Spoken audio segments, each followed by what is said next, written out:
మాకిచ్చే ఏదైతే స్థలాలు కానివ్వండి, 2 విలేజెస్ కలిపి ఒక చోట ఇస్తున్నారా? లేదంటే ఏ ఊరు విలేజ్‌కి ఆ విలేజ్ ఇస్తున్నారా? అన్నది మాకిప్పటికీ కూడాను ప్రతి ఒక్క రైతుకి పొలం ఇచ్చే ప్రతి ఒక్క రైతుకి కూడాను దాని మీద అవగాహన లేదు. వీళ్ళందరూ కూడా భయపడేదేందంటే, మా తాతల నాటి ఆస్తులు ఇస్తున్నాం. దీనికి సంబంధించి మాకంటూ ఒక గ్యారంటీ ఉండాలి కదా! అన్న ఉద్దేశం ప్రతి ఒక్క రైతుకి ఉంది. ఒకవేళ గనక దీని గురించి పూర్తి అవగాహన రైతులకు కల్పించినట్లయితే, మా విలేజ్‌కి సంబంధించిన రైతులందరూ కూడా సుముఖంగా వ్యక్తం చేసే పరిస్థితే ఉంటుంది. ప్రస్తుతానికి ఇంతమంది, అంతమంది అని చెప్పడం కరెక్ట్ కాదండి. ఇష్టం ఉన్న వాళ్ళందరూ కూడాను స్వతంత్రంగా వచ్చి వాళ్ళది సీఆర్‌డీలో ఇవ్వడానికి సుముఖంగా ఉన్నాం.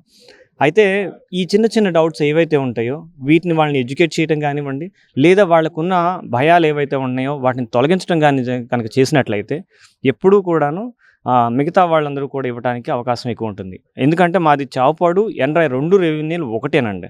మరి ఒకటికి ఇద్దరు ఉన్నాం కాబట్టి ఒకసారి దాని గురించి కూడా పరిశీలించాల్సిందిగా కోరుతున్నాం.